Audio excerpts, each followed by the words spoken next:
Welcome back. आप देख रहे हैं वन अपना फाइनेंस मिनिस्टर और अब आ रही है आपके सवालों के जवाब देने की। मेरे साथ जुड़ गए हैं Hemant Chuski, CEO Wise invest advisor. Hemant ji, बहुत बहुत धन्यवाद आपका और स्वागत है आपका बनो अपना फाइनेंस मिनिस्टर में। हमारे दर्शकों का भी जुड़ना शुरू हो चुका है और जल्दी से सुनील कुमार टंडन साहब का मैं सवाल ले लेती हूँ। सुनील जी नमस्कार, आपको मेरी आवाज आ रही है सर? जी हाँ मैम, आपकी आवाज आ रही है।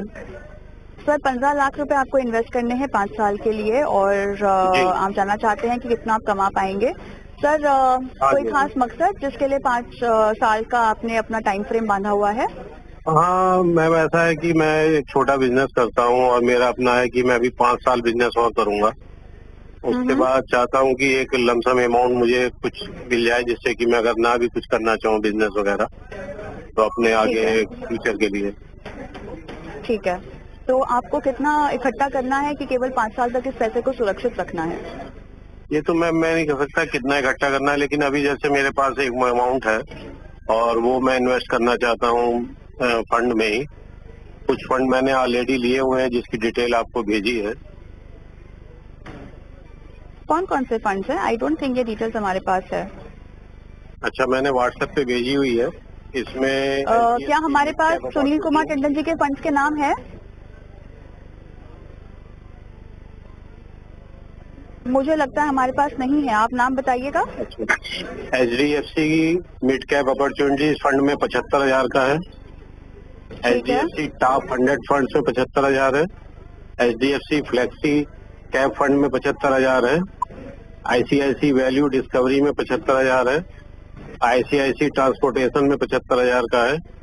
ICICI PhD में 75,000 का है और ICICI इंडिया अपॉर्चुनिटीज में 50,000 का है और कोटक इमर्जिंग इक्विटी में 1 लाख का है। करीब 6 लाख का ये मेरा फंड। ट्रांसपोर्टेशन के बाद आपने कौन सा बताया? ICICI PhD 75,000 का।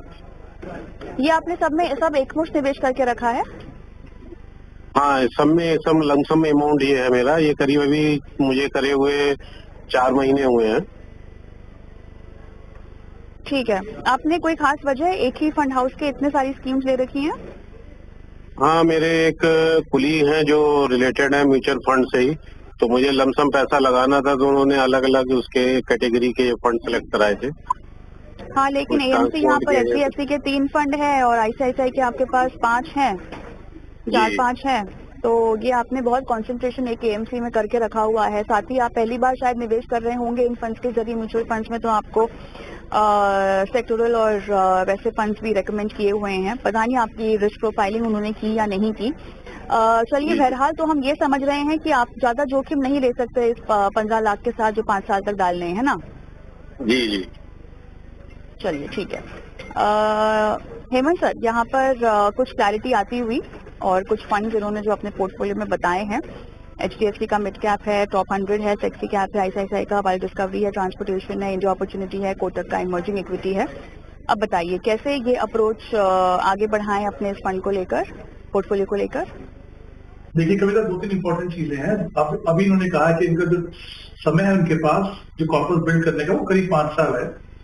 उन्होंने ये भी बताया कि अभी उनके पास और भी फंड्स हैं, जैसा कि हमने देखा कि काफी सारे फंड्स हैं और कहीं पे एवरेज जो है 75,000 की इन्वेस्टमेंट की है उसमें। जैसा आपने बिल्कुल सही कहा, वेल डाइवर्सिफाइड फंड भी है और साथ में सेक्टर थीमेटिक फंड भी है। तो मुझे लगता नहीं कि वो इनका जो टाइम हराइजन है या जो इनका जो प्रोफाइल है, क्योंकि ये फर्स्ट टाइम इन्वेस्टर है, सिर्फ 4 महीने पहले ही इन्होंने इन्वेस्ट किया है, कहीं ना कहीं मुझे लगता है इतना स्कैटर्ड फैला हुआ पोर्टफोलियो शायद इनके लिए सही नहीं हो।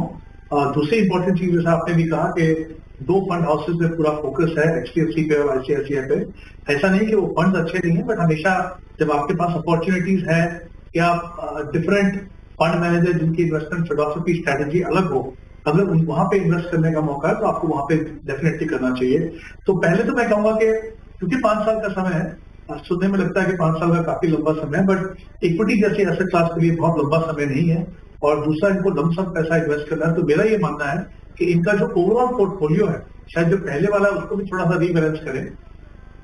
उसमें से जो फ्लेक्सी कैप फंड है, जो मिड कैप फंड है, HDFC मिड कैप है, या तो फिर HDFC फ्लेक्सी कैप है, इवन ICICI का डिस्कवरी भी कुछ हद तक वो रख सकते हैं। बट बाकी जो बड़ी जो इन्वेस्टमेंट इनको करनी है, मुझे लगता है एक हाइब्रिड और इक्विटी दोनों का मिक्स होना चाहिए। क्योंकि हम ये बात सही है कि हमने देखा कि मार्केट की परफॉर्मेंस अच्छी है, अभी चीजें थोड़ी सेटल हो रही है, मार्केट जो नई गवर्नमेंट है उसमें भी वोट भी है, अभी देखते हैं कौन कैसी मिनिस्ट्री होती है, बजट में क्या आता है, तो कुछ समय अभी भी थोड़ी वॉलेटिलिटी रहने की पूरी उम्मीद है और रहेगी भी शायद। तो आई थिंक ये सबको देखते हुए मुझे लगता है दो हाइब्रिड फंड जो इनको बाकी पैसा लगाना है अभी जो, और एक इक्विटी फंड मुझे लगता है बिल्कुल सही रहेगा। एक बैलेंस एडवांटेज फंड ले लें, ICICI फुल बैलेंस एडवांटेज, जहाँ पे 5 लाख रुपए इन्वेस्ट करें। एक हाइब्रिड फंड जिसमें करीब 65-70% इक्विटी बाकी डेट है, वो कोटक इक्विटी हाइब्रिड कर सकते हैं। और एक फ्लेक्सी कैप फंड, पराग पर एक फ्लेक्सी कैप, वो इसलिए एक तो कंसिस्टेंट परफॉर्मर है, दूसरा थोड़ा पैसा जो है वो यूएस मार्केट में भी लगता है। तो पहले वाले जो पोर्टफोलियो है उसको थोड़ा सा कंसोलिडेट करें, और ये जो इन्वेस्टमेंट है इसको एक मिक्स बनाए, एक हाइब्रिड और इक्विटी का।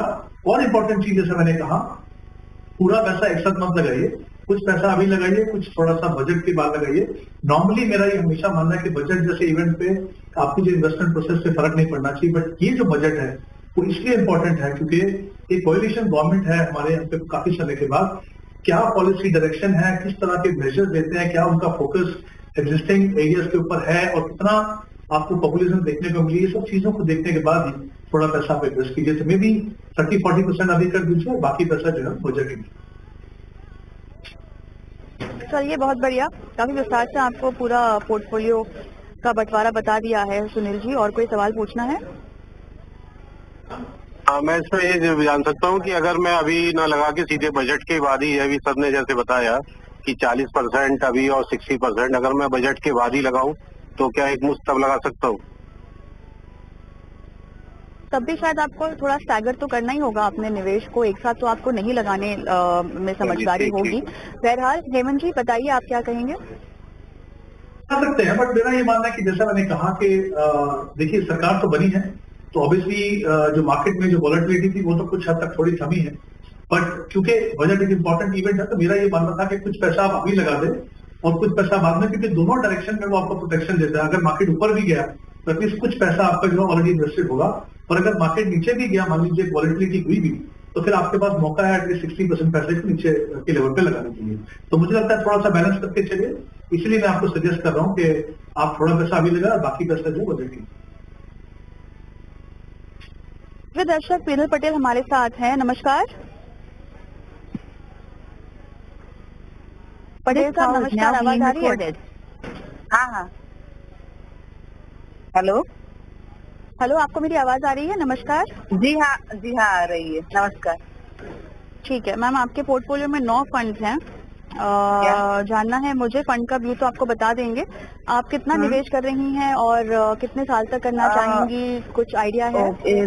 हाँ, लास्ट 5 ईयर से मैं इसमें पर मंथ 12,000 दे रही हूँ SIP में, और अभी 10 साल तक करना है। सारे फंड में? नहीं, 12,000 टोटल 9 फंड के हो के 12,000 है। ठीक है, और कब तक करना चाहती हैं मैम? अभी 10 साल और। कोई खास लक्ष्य है आपका? यहाँ 10 साल के बाद घर बनवाना है। तो मतलब कितना कॉर्पस कितना इकट्ठा करना चाहती है मैम उसके लिए? ये तो कोई इतना लक्ष्य है नहीं कि इतना ही चाहिए, लेकिन ये जो मेरे फंड है वो सही है, इसमें मुझे कुछ बदलाव करना चाहिए, ये भी चाहिए था एक्सपर्ट से आज। ठीक है, वो बता देंगे। अगर आपका कोई लक्ष्य होता तो उस लक्ष्य के लिए आप कितना कम पढ़ पाएंगी, आपका निवेश कितना कम होगा, वो भी आपको हम बता सकते थे। बहरहाल आपके फंड्स चेक कर लेते हैं एक बार। हेमंत जी बताइएगा। यहाँ पे सबसे इम्पोर्टेंट एस्पेक्ट है, जैसा मैंने कहा कि 12,000 की शायद वो इन्वेस्टमेंट कर रहे हैं, 9 फंड है इनके पास, तो एक तो मुझे लगता है डेफिनेटली इसमें इसको थोड़ा कंसोलिडेट किया जाए। दूसरा मेरा ये मानना है, हालांकि ये पिछले 5 साल से इन्वेस्ट कर रहे हैं, मुझे लगता है कैटेगरीज जो उन्होंने चुनी है वो सही है, बट उससे बेहतर फंड जो है इनके पास है। तो जब आप कंसोलिडेशन कर ही रहे हैं तो फिर मुझे लगता है कि थोड़े से ऐसे फंड को देखिए जहां पे पोटेंशियल हो बेटर रिटर्न का, जहां पे बेटर क्वालिटी पोर्टफोलियो हो और कंसिस्टेंसी थोड़ी ज्यादा हो। तो एक इनके पास ELSS फंड है, निकॉन ELSS फंड, वो आप कंटिन्यू कर सकते हैं। और बाकी जो फंड है उसमें मैं चाहता हूं कि एक इनके पास मल्टी कैप फंड हो, जैसा मैंने बात की कि कोटक मल्टी कैप फंड को वो देख सकते हैं। एक फ्लेक्सी कैप फंड हो, जो पारंपरिक फ्लेक्सी कैप की हमने बात की। एक मिड कैप और स्मॉल कैप कैटेगरी के अंदर निपॉन इंडिया मोतीलाल ओसवाल का मिड कैप फंड और क्वांट का स्मॉल कैप, ये जो फंड है मुझे लगता है आप कंसोलिडेट कीजिए, आपके पास 5 फंड रहेंगे, अच्छे फंड है, अच्छी परफॉर्मेंस है, और आई थिंक पोर्टफोलियो को मॉनिटर करना भी थोड़ा आसान होगा। तो डेफिनेटली जरूरत है कंसोलिडेशन कीजिए, और अच्छी बात यह है आपके पास अभी समय है, और अगर आप समय रहते पोर्टफोलियो को ठीक करेंगे तो उसका फायदा आपको ओवर द लॉन्गर पीरियड काफी मिलेगा। चलिए, आपको ये सलाह मिलती हुई कोई और आपको सवाल पूछना है? नहीं मैडम, बस मैं इतना जानना चाहती थी कि अभी मुझे सर ने जो बताए है 4-5 फंड, उसमें और निवेश करना है। जी हेलो जी, और जो मेरे निपॉन इंडिया existing है, इलेक्ट्रिक टैक्स सेवर। ओके। चलिए, आपको सलाह वैसे स्क्रीन पे भी फ्लैश हो रखी है, तो आप YouTube पर भी जा सकती हैं चैनल के, और वहाँ पर आप जो है सलाह देख सकती हैं अगर आपने कोई नाम नोट डाउन नहीं किया हो तो। जयशंकर जी का मैं सवाल लूंगी, और इन्होंने YouTube के जरिए सवाल भेजा है। हेमंत सर, एक्सिस का स्मॉल कैप, पारंपरिक flexi cap, HDFC Nifty mid cap, ICICI Pru blue chip, ICICI Pru focused equity है इनके पास, लमसम उसमें निवेश कर रखा है, बाकी में ये SIP कर रहे हैं। हमारे पास बहुत जानकारी नहीं है, इनको केवल रिव्यू करवाने हैं सर अपने फंड्स को, कितने समय तक के रुकना चाहते हैं उसकी भी जानकारी नहीं दी है। बहरहाल उम्मीद करते हैं कि कम से कम 3 साल से ज्यादा का ही नजरिया हो। जी कविता, आते हैं इक्विटी फंड में इन्वेस्ट करें तो अगर हम ये अज्यूम करके चले कि थोड़ा लंबा समय है इनके पास, इनके पोर्टफोलियो का अगर हम एनालाइज करें तो इनके पास 5 फंड हैं, 4100 रुपीज पर मंथ की ये SIP कर रहे हैं, और उसमें 4 फंड है, और एक फंड है जिसमें लमसम किया उन्होंने ICICI फोकस फंड, जिसमें 15,000 उन्होंने एक लमसम अमाउंट इन्वेस्ट किया हुआ है। जाहिर सी बात है जितनी इनकी इन्वेस्टमेंट है अभी, उसके हिसाब से अगर हम सिर्फ इंडिपेंडेंटली वहां से देखेंगे तो मुझे लगता है कि डेफिनेटली पोर्टफोलियो में कंसोलिडेशन करने की जरूरत है। बट अगर हम ये मानते चले, क्योंकि इन्फॉर्मेशन नहीं है, अगर हम ये मानते चले कि यहाँ से ये और भी पैसा बढ़ाएंगे, SIP की अमाउंट बढ़ाएंगे, तो फिर मुझे लगता है ये पोर्टफोलियो को बने रख सकते हैं। एक ही फंड मैं रिकमेंड करना चाहूंगा, जैसे एक्सिस का जो स्मॉल कैप फंड है उसकी जगह में अगर ये निपॉन इंडिया स्मॉल कैप ले लें, बाकी फंड सही है, ज्यादा है, बट मैं इसलिए कह रहा हूँ कंटिन्यू कर सकते हैं कि ये उम्मीद से कि ये शायद इनके पास ये आगे जाके कैपेसिटी हो कि और पैसा बढ़ा सके, तो इन्हीं फंड्स के अंदर अपने पैसे को एडिशन कीजिए। राकेश सिंह का मैं सवाल लूंगी एक और बार, ये भी ये सवाल जो कि YouTube के जरिए आया है। दरअसल बहुत दर्शक हमें YouTube के जरिए अपने सवाल भेजते हैं, और उस सवाल में एक आम बात ये देखी गई है कि सब अपने केवल फंड्स के नाम दे देते हैं, हमें ये नहीं बताते कि वो कितने साल तक इसमें रुकना चाहते हैं या किस लक्ष्य के लिए उन्होंने ये पैसे निवेश किए हैं। गुजारिश तमाम YouTube के दर्शकों की यही है कि अपने सवाल तो हमें भेजिए, लेकिन साथ ही कुछ जानकारी देंगे तो आपको हम सही और सटीक सलाह भी दे पाएंगे। राकेश सिंह के पोर्टफोलियो में HDFC mid cap, HDFC multi cap, Nippon small cap, SBI small cap, SBI technical opportunities और SBI हाइब्रिड लमसम निवेश किया हुआ है उसमें, SBI निफ्टी नेक्स्ट 50 और मिराई का मल्टी कैप इनके पास है, उसमें भी लमसम निवेश किया हुआ है। 10 साल में 1 करोड़ इनका ये लक्ष्य है सर। हाँ देखिए, अगर इनकी भी अगर हम देखें कि जो SIP जो कर रहे हैं, अधिक 15,000 की SIP है इनके पास, 10 साल का समय है, 1 करोड़ का कॉर्पस बनाना चाहते हैं, तो अगर ये करंट इन्वेस्टमेंट अगर ये कंटिन्यू करते हैं तो करीब करीब 44 लाख का कॉर्पस बनेगा इनके पास। 1 करोड़ के टारगेट तक पहुंचने के लिए करीब 23,000 रुपीज की एडिशनल SIP करने की जरूरत है।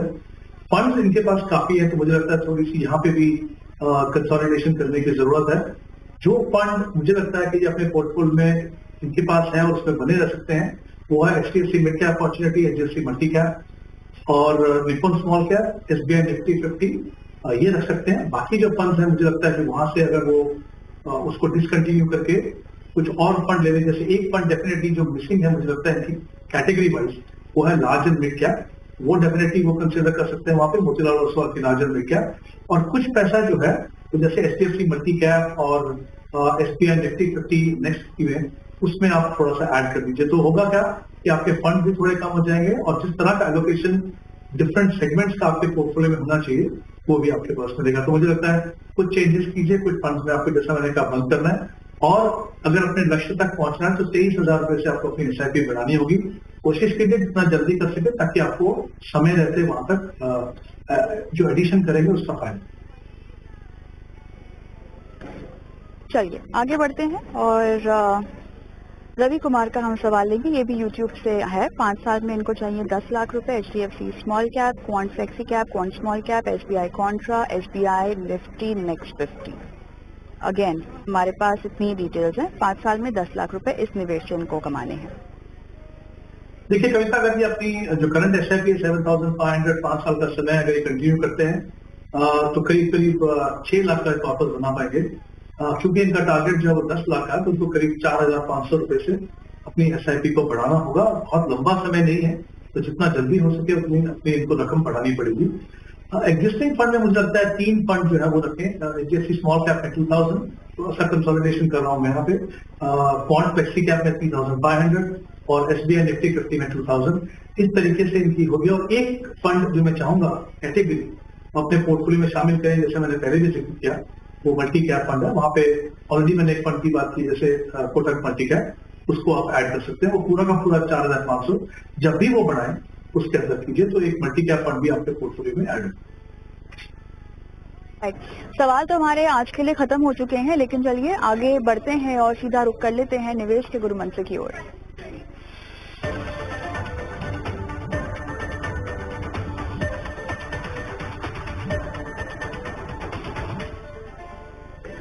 हेमंत सर, निवेश का गुरु मंत्र आपका आज के लिए क्या है? कविता, मैं कहना चाहूंगा कि हमने देखा है पिछले काफी समय से, और अभी भी आपने थोड़ी देर पहले बात की कि सेक्टर थीमेटिक फंड में रिटेल इन्वेस्टर का रुझान काफी बढ़ गया है। तो ये बात सही है कि इन फंड में पोटेंशियल है कि वो आपका ओवरऑल पोर्टफोलियो रिटर्न बढ़ा सकते हैं। लेकिन एक रिटेल इन्वेस्टर के लिए मेरी हमेशा सलाह ये रहेगी कि आप इन फंड से दूर रहिए। क्योंकि क्या होता है, जिस एजम्पशन पे आप चल रहे हैं, जो फैक्टर्स इन सेक्टर थीम को आगे ले जा रहे हैं, उसमें अगर अचानक से कोई बदलाव आता है तो उसमें ना ही सिर्फ आपको बहुत ज्यादा गिरावट देखने को मिलेगी, कहीं ना कहीं आपके कॉन्फिडेंस को भी शेक करेगा वो इक्विटी के अंदर। मेरा ये मानना है कि अगर किसी सेक्टर थीमेटिक फंड में पोटेंशियल है, तो जो वेल डाइवर्सिफाइड फंड है उसके जो फंड मैनेजर है वो आपको कुछ ना कुछ एक्सपोजर उन सेक्टर्स में देंगे।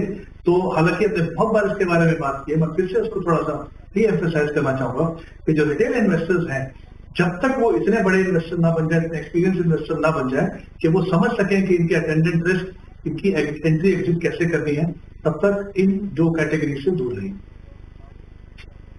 ये बहुत जरूरी है, अपना जोखिम पहचाने, उसके मुताबिक ही आप इस तरह का निवेश करें।